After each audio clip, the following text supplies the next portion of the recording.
బాగున్నారా? ఏం చదువుతా ఉన్నారు? Very good. పీజీ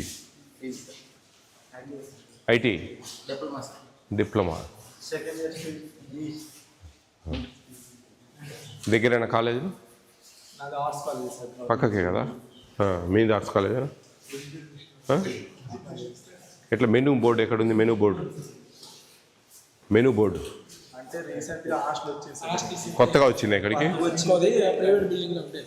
మెనూ గురించి మీకు తెలుసు కదా? అవన్నీ ఆ ప్రకారం వస్తాయా? ఏం ఎక్కడ డీవియేషన్ ఏం లేదు కదా? ఎన్ని ఎగ్స్ ఇవ్వాలి వారానికి 7 రోజులకు? మెనూలో 4 ఉంటాయా? 6 ఉంటాయి. 6 గుడ్లు ఉంటాయి మెనూలో. మరి మెనూ ప్రకారం ఇస్తున్నారంటారా మీరు? మెనూ ప్రకారం రావడంలే కదా మరి. 6 కదా ఇవ్వాల్సింది వారానికి మెనూలో. మెనూ బోర్డు చూసారా మీరు? మరి మెనూ బోర్డులో 6 ఉంటాయి. శనివారం తప్ప అన్ని రోజులు ఎగ్స్ ఉంటాయి. మరి మీరు 5 అంటే ఎట్లా? చికెన్ ఎన్ని టైమ్స్ ఇస్తున్నారు? ఎన్ని పీసెస్ వస్తాయి అందాజుగా? ఎన్ని గ్రామ్స్ ఇవ్వాలండి? ఎవరు ఇలా ఈ హాస్టల్ వార్డెన్ మీరు? మరి 4-5 వస్తే 120 ఇచ్చినట్ట కాదే? నవ్వద్దు ప్లీజ్, నవ్వద్దు. నేనేం జోకులు చేసుకోవడానికి రాలే, టైంపాస్కి రాలేదు. అర్థమైందా? ఏం చెప్పు. గ్రేవీతో కలిపి ఎవరు చెప్పారు మీకు?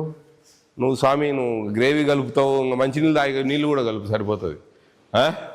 నీళ్ళు తాగుతారు కదా, ఆ నీళ్ళు కూడా వెయిట్ చేయండి.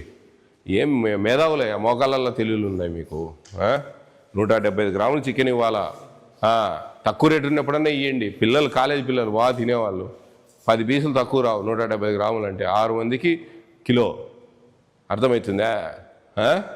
మీరు 4-5 పీసులు ఇస్తున్నారంటే వాళ్ళ కడుపు కొడతా అన్నట్టే లెక్క. 1600 రూపాయలు డబ్బులు ఇస్తూ ఉంది ప్రభుత్వం, బియ్యము వంట వల్ల ఛార్జెస్ కాకుండా. తెలుసా అదన్నా మీకు? 1600 రూపాయలు ఇస్తారు మీకు. 53 రూపాయల 33 పైసలు రోజుకు, ఒక రోజుకు పర్ క్యాపిటల్. దాన్ని పట్టుకొని డివైడెడ్ బై చేసుకోవాలి వాళ్ళు.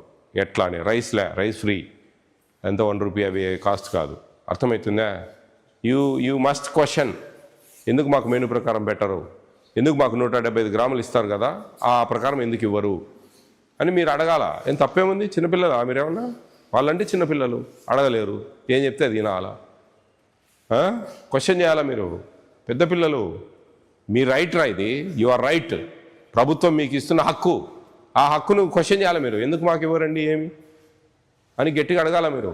బాబు స్నాక్స్ ఇస్తున్నారు ఈవినింగ్, ఆఫ్టర్నూన్ లంచ్ ఎట్లా మీకు? కాలేజీకి పోతే మధ్యాహ్నానికి వస్తారు. మిల్క్ ఇస్తున్నారా మార్నింగ్?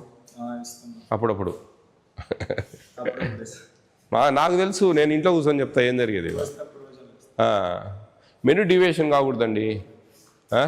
మీరు 1653 రూపాయల 33 పైసలను జాగ్రత్తగా మీరు చికెన్ ఏదైనా ఉంటే అది కొంచెం క్వాంటిటీ తగ్గించుకోండి. ఎగ్స్ ఎట్లా వాళ్ళ కడుపు కొడతా ఉన్నామా లేదా? 2 ఎగర కొడుతున్నామా లేదా? మరి ఆడ మిగిలినట్టే కదా. మరి వారానికి 2 గుడ్లు ఎగరగొడతా ఉన్నాం కదా, ఆడ ఎగరగొడతా ఉన్నాము, చికెన్లో ఎగరగొడతా ఉన్నాము. ఏం చేస్తూ ఉన్నాము? 1600 ఎందుకు సరిపోదు? 1653 రూపాయల 33 పైసలు ఒక రోజుకు ఎందుకు సరిపోదు? ఎందుకు దాన్ని నిదానంగా నీట్గా క్యాలిక్యులేట్ చేస్తే ఎందుకు సరిపోదు? సరిపోతుంది.